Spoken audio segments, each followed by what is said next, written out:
Nunca olvidaré ese sonido. Fue como un cuchillo en mitad del pecho.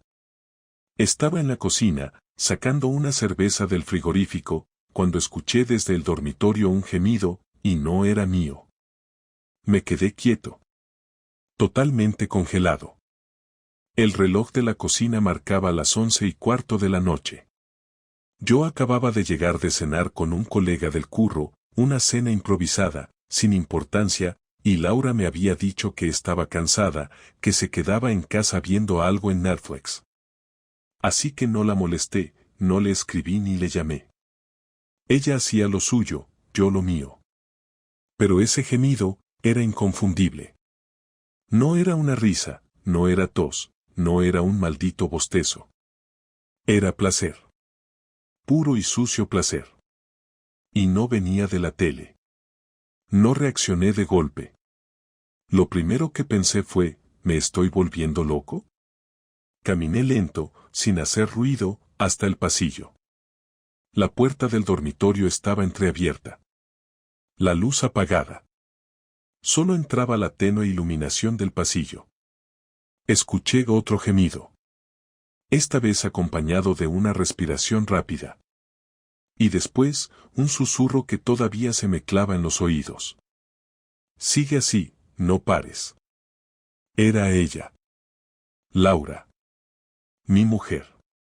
Con esa voz suave que solía usar solo conmigo, pero esta vez no era para mí. La adrenalina me golpeó como una descarga eléctrica. Abrí la puerta de golpe, sin pensarlo, sin darme tiempo ni a preparar la cara. Lo primero que vi fue la forma de su cuerpo, medio tapado por las sábanas. Y lo segundo, fue el tío.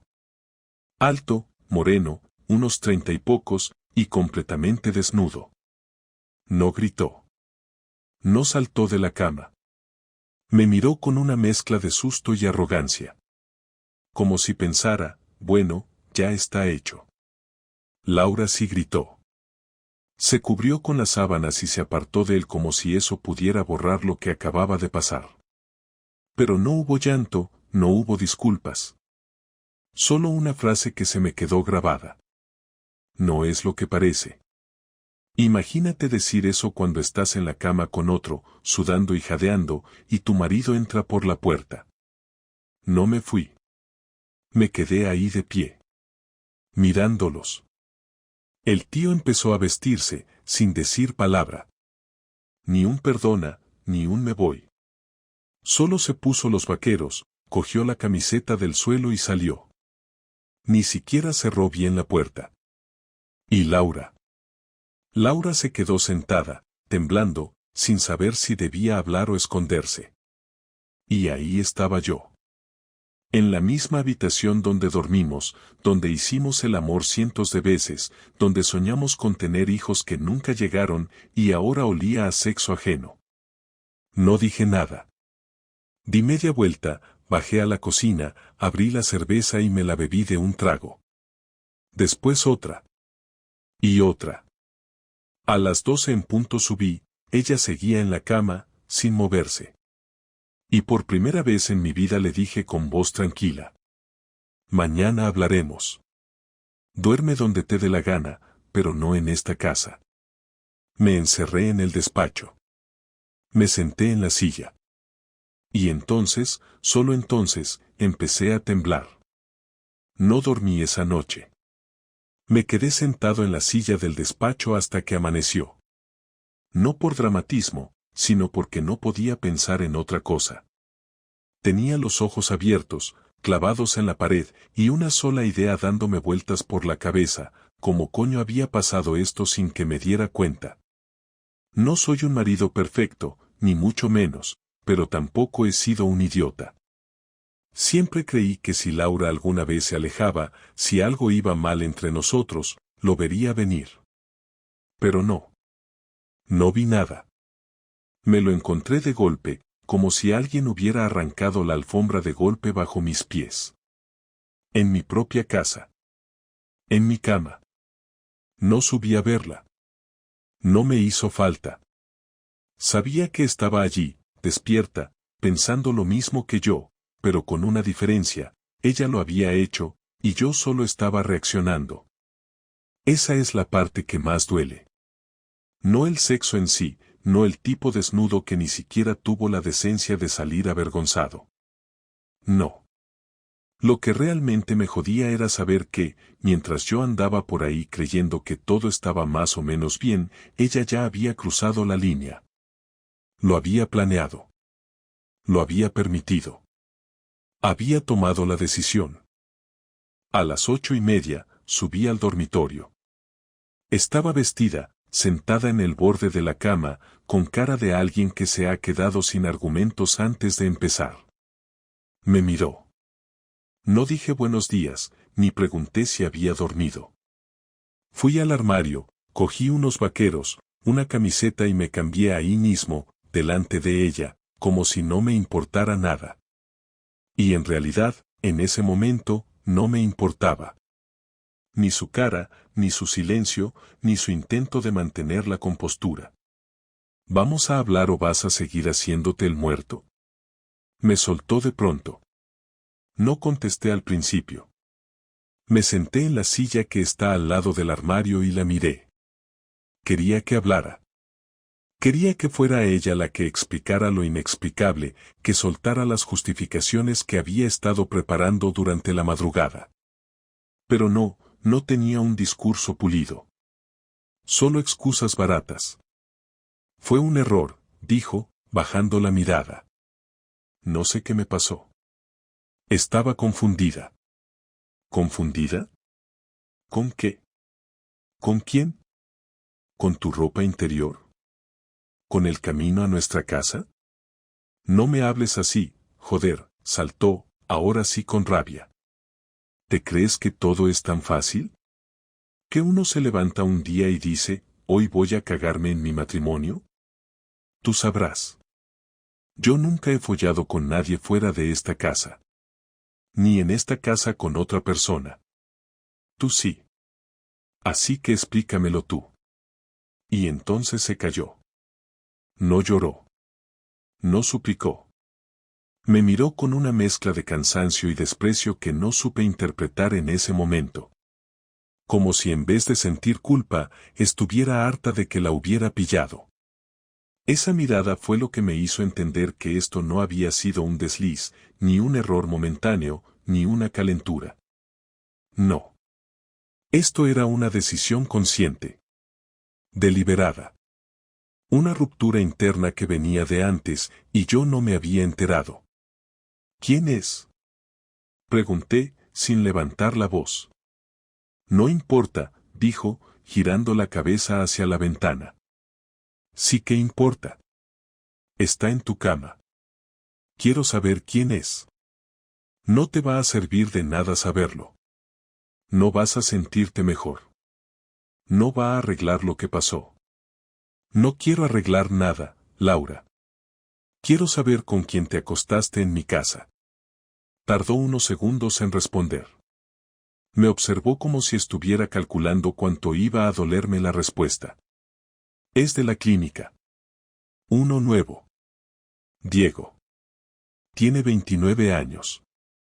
Empezó hace unos meses. ¿Ya está feliz? No sé por qué, pero me eché a reír. No de gracia, sino de rabia. De impotencia. Un chaval de 29 años. Uno de esos entrenadores personales que pululan por los gimnasios con camisetas ajustadas y frases de autoayuda tatuadas en el brazo. Me imaginé a ese tipo besándole el cuello, diciéndole cosas como te mereces algo mejor mientras se tiraba a una mujer casada en su cama. En mi cama. ¿Cuánto tiempo? Pregunté. No sé, unas semanas. ¿Una vez? 2. 4. 5, dijo, casi como si recitara una receta. Me quedé en silencio. 5 veces. 5 encuentros. 5 traiciones. Lo había contado. Lo había sumado. ¿Y si no te hubiera pillado? No lo sé. Eso fue lo peor. El no saberlo. El hecho de que, probablemente, habría seguido. Que esa noche podía haber sido la 6ª. O la 10ª. O la 20ª. Te vas a ir de esta casa, le dije. Hoy mismo. No me importa dónde. Pero te vas. No me voy a ir a ningún sitio, Javi. Esta casa también es mía. Págame lo que me corresponde y me voy. Pero mientras tanto, no me muevo. La frialdad de su respuesta fue como otro puñetazo en el estómago. No había culpa. No había remordimiento. Solo frialdad. Cuentas. Dinero. Me levanté. Fui al baño. Cerré la puerta con seguro. Me lavé la cara. Me miré en el espejo. No reconocí al tipo que tenía delante. Ojeras, ojos vidriosos, mandíbula tensa. Y entonces entendí que esa conversación no había sido el final. Era solo el principio. La guerra no había hecho más que empezar. Durante todo ese día no cruzamos palabra. Ella se quedó en el dormitorio, salía solo para ir al baño o a la cocina y me evitaba la mirada cada vez que nos cruzábamos. Yo estuve en el salón, con el portátil encendido, fingiendo trabajar mientras la cabeza me daba vueltas a 1000 cosas. No podía pensar en otra cosa. No solo por lo que había hecho, sino por cómo lo había dicho. Sin remordimiento. Sin intentar pararlo. Sin miedo a perderme. Me quedaba claro que, aunque no me lo hubiera dicho en voz alta, ya lo había decidido hacía tiempo. Había dejado de quererme, y no se molestó ni en fingir lo contrario. Por la tarde, mientras ella hablaba por teléfono encerrada en el baño, me puse a revisar mis cosas. Empecé a sacar papeles del cajón del escritorio, los contratos del piso, las cuentas conjuntas, todo lo que me pudiera servir si esto iba a terminar como yo ya sabía que iba a terminar.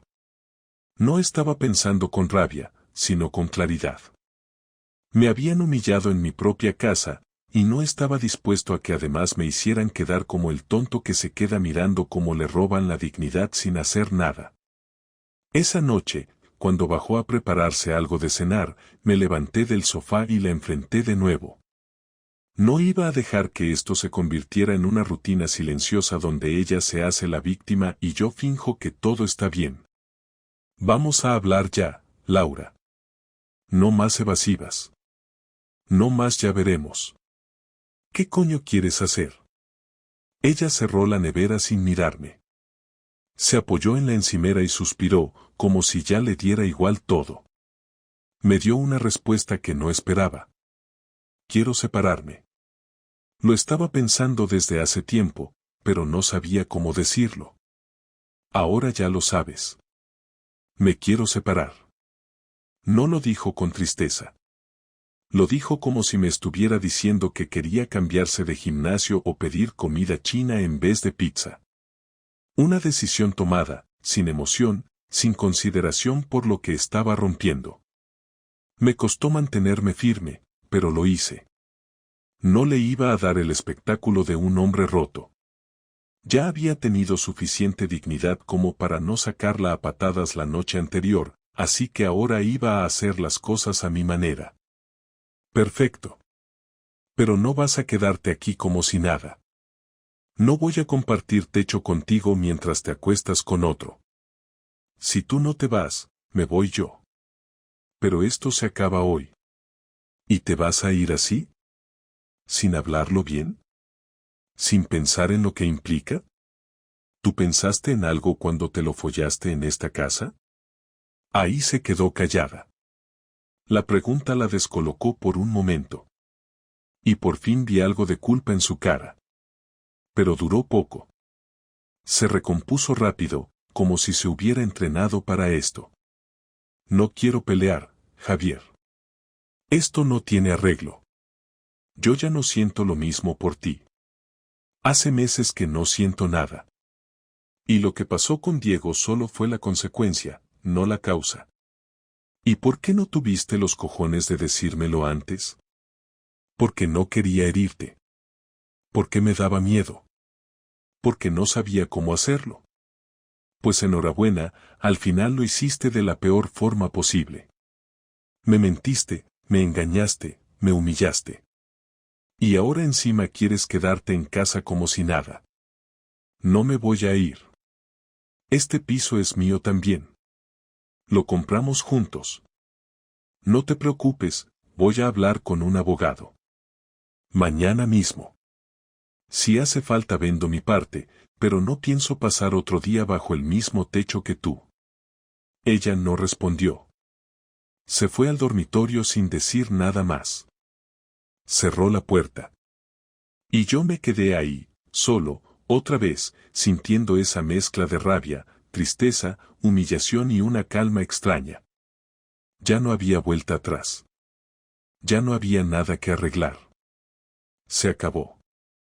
Al día siguiente, no fui a trabajar. Llamé y pedí 2 días libres. Me fui a primera hora al despacho de un abogado que me recomendó mi hermano. Le conté todo. Desde el principio.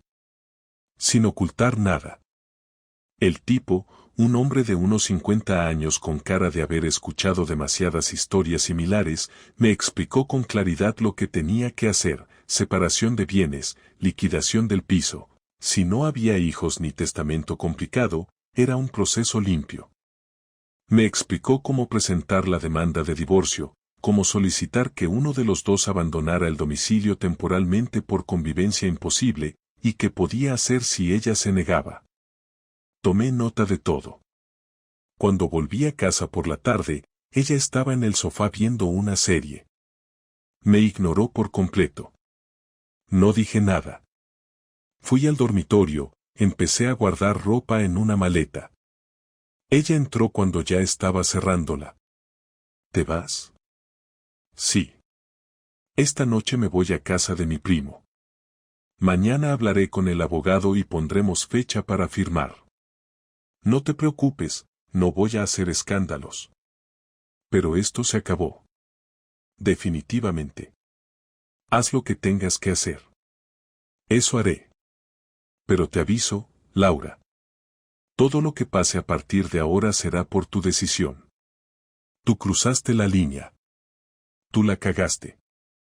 No esperes comprensión, ni gestos de buena voluntad. ¿Y tú qué esperabas? ¿Qué me quedara fingiendo? Esperaba que me respetaras. Nada más. Ni amor eterno, ni pasión de adolescentes. Solo respeto. Pero ni eso. Me fui esa noche. Dormí en casa de mi primo Carlos, que vive en Vallecas, en un piso pequeño pero tranquilo. Me ofreció su sofá, una cerveza y silencio. Y eso fue justo lo que necesitaba. No lloré. No rompí nada. No grité. Solo me senté en el sofá y le conté la historia. Y Carlos, que ha visto más mierdas que yo en la vida, me dijo algo que se me quedó grabado: ahora empieza lo bueno. Ya sabes con quién no puedes contar. Así que empieza a contar contigo. Y tenía razón. Porque lo que venía ahora no era el duelo. Era la venganza. Y eso sí que no iba a ser silencioso. La primera noche en casa de mi primo Carlos me sirvió para aclarar ideas. No quería convertirme en un tipo amargado, pero tampoco iba a dejar que Laura saliera de esto como si nada. No buscaba destruirle la vida porque no soy así, ni quiero convertirme en alguien lleno de odio, pero sí necesitaba que sintiera el impacto real de su decisión, no desde el rencor, sino desde el respeto por mí mismo. Lo único que tenía claro era que si me quedaba quieto y aceptaba su versión de la historia, ella se quedaría con la narrativa de que lo nuestro había muerto por desgaste natural, cuando la verdad era que me había traicionado repetidas veces y encima había intentado hacerme sentir como si yo tuviera parte de culpa. Así que pasé la mañana siguiente sentado en la mesa de la cocina del piso de Carlos, con un café que sabía a rayos, pero que me mantuvo despierto lo suficiente para empezar a ordenar mis planes. No quería improvisar más, porque improvisar en caliente lleva a decisiones estúpidas, y yo quería hacer esto bien. Lo primero que hice fue revisar todos los papeles del piso que tenía escaneados en el portátil. El piso estaba al 50%, eso ya lo sabía, pero lo que Laura parecía olvidar es que fui yo quien pagó la entrada inicial con dinero ahorrado durante años, mucho antes de conocerla. Ella aportó parte de la reforma, pero la propiedad estaba escriturada de forma simple. Hablé con el abogado por teléfono y me confirmó que podía pedir una compensación mayor en la liquidación si demostraba que mi aportación inicial era superior. También me recomendó que no volviera a casa sin avisarle y que, en la medida de lo posible, dejara constancia de que había abandono del domicilio por su conducta, no por mal rollo entre ambos. Eso sonaba frío, lo sé, pero era necesario. Por la tarde fui al trabajo para recoger unos documentos y hablar con mi jefe. Necesitaba esa estabilidad, incluso si por dentro estaba destrozado. Le conté una versión reducida de lo que me pasaba y me dijo que me tomara los días que necesitara. Fue un alivio que no esperaba. Después de eso me fui directo a la clínica donde trabajaba Laura, no para enfrentarme a ella, porque no quería provocar un espectáculo, sino para recopilar información. No entré, me quedé en un bar que hay justo enfrente y observé la puerta. Quería ver si el famoso Diego aparecía, si entraba o salía con confianza, o si mi presencia era un riesgo que estaba dispuesto a asumir. No tardé más de 20 minutos en identificarlo. Alto, joven, con esa actitud de tío que se siente inmune a las consecuencias. No voy a negarte que sentí un vuelco en el estómago al verle salir, reír con una compañera y marcharse en una moto que parecía más cara de lo que se puede permitir alguien con su sueldo. Me quedé quieto, observándolo, y me di cuenta de que no quería un enfrentamiento físico. No me interesaba amenazarlo ni demostrarle nada. Él no me debía lealtad, Laura sí. Lo que sí quería era asegurarme de que la clínica supiera con quién tenían trabajando a su lado, porque no es lo mismo acostarte con quien no debes en tu vida privada que hacerlo con una compañera en horario laboral o en instalaciones de la empresa, y eso podía tener consecuencias. Así que pedí otro café y esperé a que terminara el horario de tarde. Después, cuando Laura ya se habría ido, entré en la clínica con la excusa de preguntar por unos tratamientos para mi madre. El recepcionista me atendió con educación y yo fingí interés real. Mientras esperaba unos folletos, me fijé en la mesa donde Laura solía dejar su agenda y vi el tablón informativo interno con los turnos. Me resultó útil saber quién estaba a cargo de qué. Cuando me fui no me llevé ninguna evidencia física, pero sí una idea de lo que iba a hacer. No quería inventarme nada, solo poner hechos sobre la mesa para que cada cual asumiera sus responsabilidades. Volví a casa de Carlos y cenamos juntos. Él sabía que algo estaba tramando, pero no me preguntó. Por la noche recibí varios mensajes de Laura, no para disculparse, sino para preguntarme cuándo pensaba volver a casa y si estaba pensando seriamente en vender mi parte del piso. No respondí. Ella no me preguntaba cómo estaba ni qué necesitaba, solo quería saber cómo iba a afectar esto a sus planes. Eso me confirmó que tenía que seguir adelante sin miramientos. Al día siguiente volví a la clínica, pero esta vez con un propósito claro. Pedí hablar con la directora, una mujer llamada Elena que ya conocía de una cena de Navidad de hacía 2 años.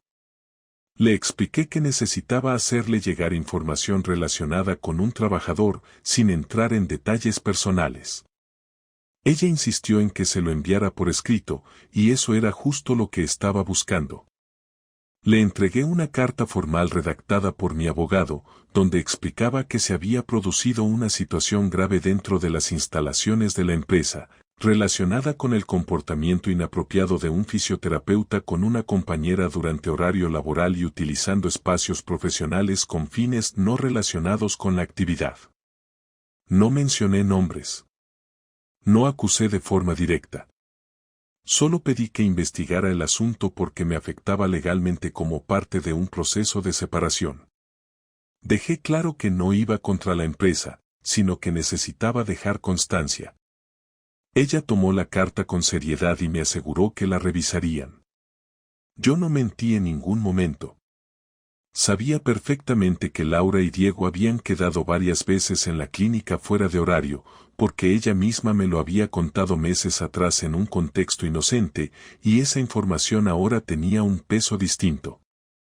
Cuando salí de ahí no sentí placer ni satisfacción. No era una victoria ni algo que disfrutara. Era simplemente parte del proceso. Me estaba defendiendo, no atacando. Si la empresa decidía tomar medidas, sería por sus normas internas, no por mi intervención directa.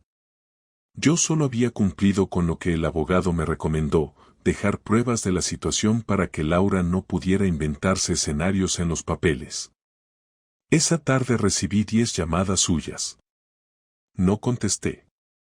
Al final me envió un mensaje que decía, sé que has ido a mi trabajo. Eres despreciable. Por primera vez en semanas sentí que recuperaba un poco de control. No por hacerle daño, sino por demostrarme a mí mismo que no me iba a quedar de brazos cruzados mientras ella se hacía la víctima. No le contesté. Guardé el mensaje. Y lo envié al abogado. 3 días después recibí un correo de la directora de la clínica confirmando que habían iniciado una investigación interna. No mencionaban nombres, ni me preguntaban nada más, simplemente me agradecían la comunicación formal. Era suficiente. Eso significaba que, al menos por un tiempo, Diego y Laura no podrían actuar como si su relación fuera un juego sin consecuencias. Esa misma noche Laura me escribió de nuevo, esta vez con otro tono. Tenemos que hablar. Esto está yendo demasiado lejos. Dime cuándo vienes. No le creí nada. No era una petición sincera. Era miedo. Yo no tengo que perdonar ni justificar nada, pero tampoco pretendía arruinarle la vida, así que decidí reunirme con ella para dejar todo claro, pero en terreno neutral. Le propuse vernos en un bar de la calle Alcalá. Accedió sin protestar, lo cual me confirmó que estaba nerviosa. Y lo que pasó en esa reunión fue todavía más revelador que la infidelidad. Nos vimos a las 7 de la tarde, en una cafetería de la calle Alcalá, una de esas con mesas pequeñas y demasiada gente hablando a la vez, donde el ruido sirve para proteger las conversaciones incómodas. Elegí el sitio a propósito. No quería intimidad. Quería que no pudiera levantar la voz ni montar una escena. Cuando llegué, ella ya estaba sentada en una mesa al fondo, con una infusión que ni había tocado. Vestía formal, como si viniera directa del trabajo, pero se le notaba tensa. No me levanté a saludarla ni le di 2 besos. Me senté, pedí un café y esperé a que hablara. No tardó mucho. No sé qué ganas con esto, Javier. ¿De verdad quieres verme en la calle? No quiero verte en la calle, Laura. Quiero que entiendas que las decisiones tienen consecuencias. Si tú hubieras querido hablar, lo habrías hecho antes de meter a ese tío en nuestra cama. ¿Qué quieres que te diga? Ya te lo dije todo. Me equivoqué. Pero lo que estás haciendo ahora no es justo. ¿No es justo? ¿Qué no es justo? ¿Informar a tu trabajo de que estás follando con un compañero en horario laboral? ¿Irme de casa por no querer dormir al lado de una persona que me mintió durante meses? No fue en horario laboral. Y tampoco fue en la clínica. No tienes cómo demostrar eso. Y ellos tampoco tienen cómo demostrar lo contrario. Pero el simple hecho de que se sepa ya cambia todo, ¿no? Lo tuyo era bonito mientras nadie lo veía. Ahora que hay consecuencias, ya no te gusta. No te reconoces, Javier. Estás actuando como un cabrón. No me reconozco, no. Porque me has convertido en otra persona. Tú me cambiaste. Lo que hice no fue para vengarme. Fue para protegerme.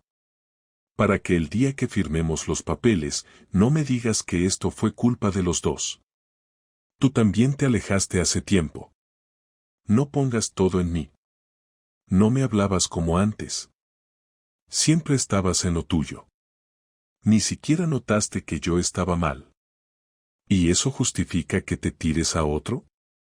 ¿Eso es lo que me estás diciendo? No, no lo justifica. Pero explica por qué pasó. Y si me hubieras prestado atención, te habrías dado cuenta. No, Laura. Yo no soy adivino. Si algo te molesta, lo hablas. No te lo guardas hasta que se convierte en cuernos.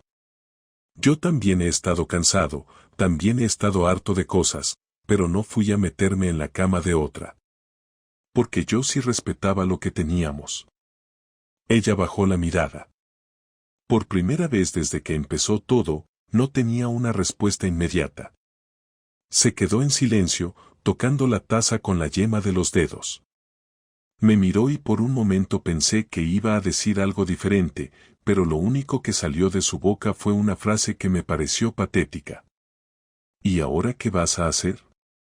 ¿Seguir con esto hasta destruirme? No tengo que destruirte. Tú sola te estás cargando tu reputación. Tú sola lo estás perdiendo todo. Yo solo me aparté y dejé que el resto ocurriera. Tú elegiste a ese tío. Tú rompiste lo que teníamos. Yo solo estoy firmando el final del contrato. ¿Y tú estás bien? ¿Te hace sentir bien todo esto? No. Me hace sentir como una mierda. Pero prefiero eso a seguir siendo el idiota que no hacía nada. El que tú creías que iba a tragar con todo. ¿Y si te dijera que lo dejé con él? Que ya no lo veo. Que fue un error del que me arrepiento. ¿Y si me lo hubieras dicho hace 2 semanas? ¿Y si me lo hubieras dicho antes de que yo me largara de casa con una maleta? ¿Por qué ahora? ¿Por qué sabes que estás perdiendo? ¿Por qué tu trabajo está en peligro? Porque me di cuenta de que lo que hicimos fue una estupidez. Que no valía la pena. Que él no era más que una distracción. Una forma de escapar de la rutina. Pues escapaste demasiado lejos. Y ahora no hay vuelta. Ni siquiera si lo dejo todo. Si vendemos el piso y nos separamos en buenos términos. Si intentamos rehacer algo. ¿Rehacer qué? ¿Confianza? ¿Respeto? No se rehace lo que se rompió con tanto desprecio. Podemos separarnos en buenos términos, pero no me pidas que vuelva a confiar en ti. Eso se acabó. Nos quedamos en silencio los dos. Mi café se había enfriado y su infusión seguía intacta. No había nada más que decir. Las palabras ya no servían. Era cuestión de hechos. De papeles. De cerrar una etapa sin más dramatismo. Vale, dijo al fin. Entonces dime qué quieres hacer con el piso. Con todo esto. Dime tu plan. El plan es sencillo. El abogado va a pedir que el piso se venda. Si tú quieres quedártelo, tendrás que comprar mi parte. Si no, se liquida. Y con el dinero, cada uno por su lado. ¿Y mis cosas? Están en casa. No las toqué. Cuando yo vaya a recoger mis cosas, te aviso. No quiero volver a verte después de eso. ¿De verdad no quieres ni intentarlo? ¿Después de tantos años? ¿Intentarlo? Laura, si de verdad valoraras esos años, no habrías hecho lo que hiciste. No me vengas ahora con nostalgia. Ya no queda nada. Solo papeles. Ella asintió, apretó los labios, se levantó y dijo: te aviso cuando puedas ir por tus cosas. Yo también me levanté, sin decir nada más. Cada uno salió por una puerta distinta. No nos abrazamos, no nos dimos la mano, no nos despedimos como se despiden las personas que compartieron una vida. Y eso fue lo más triste de todo. Caminé por la calle sin rumbo durante más de 1 hora. No tenía ganas de volver al piso de Carlos ni de hablar con nadie. No quería pensar en si hice lo correcto o si fui demasiado duro. Solo quería cerrar esto. Sentir que, aunque el golpe fue duro, lo pasé de pie. Sin esconderme. Sin arrastrarme. Al menos eso me quedaba. Cuando llegué a casa, apagué el móvil. Me senté en el sofá, abrí una cerveza y por primera vez en semanas sentí algo parecido a paz. No felicidad. No alivio. Pero sí paz. Porque ya no dependía de ella. Porque ahora todo lo que venía después era mío. Y esta vez, iba a decidir yo. Una semana después del encuentro con Laura firmamos los papeles ante el abogado. Ella no puso resistencia, aceptó las condiciones sin pelear y propuso incluso adelantar la venta del piso para acelerar el proceso. No hubo gritos, ni discusión, ni llanto. Fue todo frío, formal, casi como si estuviéramos resolviendo una deuda compartida y no un matrimonio de años. Lo único que me pidió fue que no volviera a la clínica y que dejara de hablar con su entorno laboral, a lo que respondí que ya no tenía ningún interés en su trabajo ni en su vida. Esa conversación fue tan vacía como necesaria, y al salir de la notaría supe que era la última vez que íbamos a vernos en persona.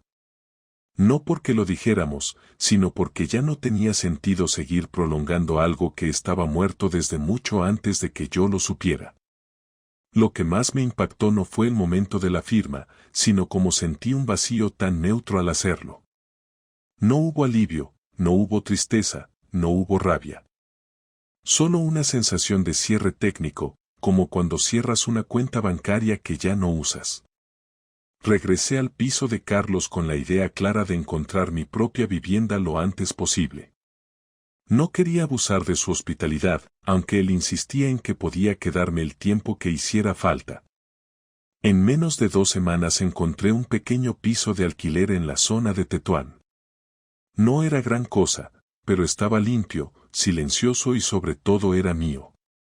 Me mudé con lo justo, solo mi ropa, un portátil, algunos libros y la cafetera que tanto usaba en casa y que me negué a dejarle a Laura. Los recuerdos no los empaqué. No colgué fotos, no llevé nada decorativo que me recordara la etapa anterior. Necesitaba empezar en blanco, sin adornos ni símbolos. Por primera vez en mucho tiempo sentí que tenía control total sobre mi espacio, sobre mis rutinas, sobre mis decisiones. No había mensajes en la mesilla de noche, no había discusiones sobre quién compraba el pan o qué serie ver.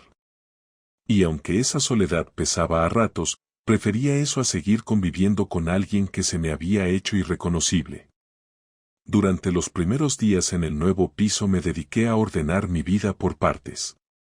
Actualicé cuentas bancarias, cambié direcciones, me di de baja de servicios que compartíamos, y borré de mi teléfono todo lo relacionado con ella. No lo hice por despecho, lo hice porque no quería estar expuesto a una notificación, a una foto en redes sociales, a cualquier detalle tonto que me hiciera volver a una historia que ya estaba clausurada. Algunos amigos me preguntaron si iba a buscar pareja, si me veía rehaciendo mi vida pronto. Mi respuesta fue siempre la misma: no estoy en esa fase. Ahora mismo solo quiero vivir tranquilo, recuperar energía y asegurarme de que la próxima vez que comparta mi vida con alguien, no lo haga desde la necesidad, sino desde la convicción de que esa persona merece estar ahí. Laura no volvió a escribirme. Ni una sola vez. Supongo que entendió que ya no había nada que reconstruir. Supe por conocidos comunes que seguía trabajando en la clínica, que el tal Diego había desaparecido del mapa y que su entorno más cercano no aprobaba mucho lo que había pasado. Yo no opiné ni me alegré por eso. No era mi guerra. Yo ya había recibido mi golpe y había tomado mis decisiones. No necesitaba verla fracasar para sentirme mejor. Eso sí, no olvido. Hay cosas que no se olvidan aunque las superes. Hay traiciones que no se curan, solo se aceptan. Y eso es lo que aprendí. Una tarde, ya en el nuevo piso, me senté con mi madre para contarle todo. Ella no sabía los detalles, solo que Laura y yo nos habíamos separado. Durante años se habían llevado bien, y me dolía tener que desmontarle la imagen que tenía de ella, pero sentí que era hora de poner las cartas sobre la mesa. Le conté todo sin adornos, sin suavizar, y al terminar me sorprendió su reacción. No lloró, no se mostró escandalizada, solo dijo, te lo notaba en la cara. Ya no estabas bien. Me abrazó y se limitó a decirme que me cuidara, que no me cerrara al mundo por esto, pero que tampoco tuviera prisa en llenar el vacío con cualquier cosa. Fue el consejo más sensato que recibí en todo el proceso. Los días se convirtieron en semanas y el ritmo volvió poco a poco a ser normal. El trabajo me ayudó más de lo que imaginé. Volví a enfocarme en mis proyectos, retomé algunos contactos que había dejado de lado, incluso empecé a colaborar en una empresa externa los fines de semana para tener la cabeza ocupada. No como forma de evasión, sino como una nueva rutina que dependía solo de mí. Empecé a salir con compañeros de oficina, a comer con viejos amigos, a caminar por Madrid los domingos sin mirar el reloj. Descubrí que la vida no se acaba con un divorcio, pero que sí se divide en antes y después. Y aunque el antes me dejó cicatrices, el después me estaba enseñando que podía volver a estar bien. Distinto, pero bien. Un día recibí un mensaje de una compañera del trabajo. Me preguntaba si quería tomar algo después de salir. Era alguien con quien siempre tuve buena relación, pero jamás había sentido nada más. Dudé unos minutos antes de contestar. No por miedo a lo que podía pasar, sino por respeto a mí mismo. No quería volver a meterme en algo si todavía tenía dudas o si sentía que estaba usando a otra persona para tapar huecos. Al final le dije que sí. Quedamos, hablamos de todo menos de relaciones, nos reímos bastante y al final de la noche cada uno se fue a su casa. No hubo nada físico, ni insinuaciones. Solo una buena conversación y la sensación de que, poco a poco, la vida vuelve a abrirte ventanas. Hoy, 3 meses después de la separación definitiva, me siento estable. No diré feliz, porque aún no lo soy del todo, pero estoy en paz. No tengo rencor, no tengo deseos de venganza, no tengo cuentas pendientes. Solo tengo una historia que empezó bien, que se torció por errores de ambos, pero que se rompió por la traición de uno solo. Y si algo aprendí en este proceso es que el amor puede terminar, pero el respeto no debería hacerlo nunca. Cuando se va el respeto, se acaba todo. Y eso fue lo que Laura decidió. Lo que yo decidí fue no quedarme quieto, no arrastrarme, no mendigar afecto, y volver a empezar con la cabeza alta. Así que aquí estoy. Solo, sí. Pero tranquilo. Y eso, después de todo lo vivido, ya es bastante.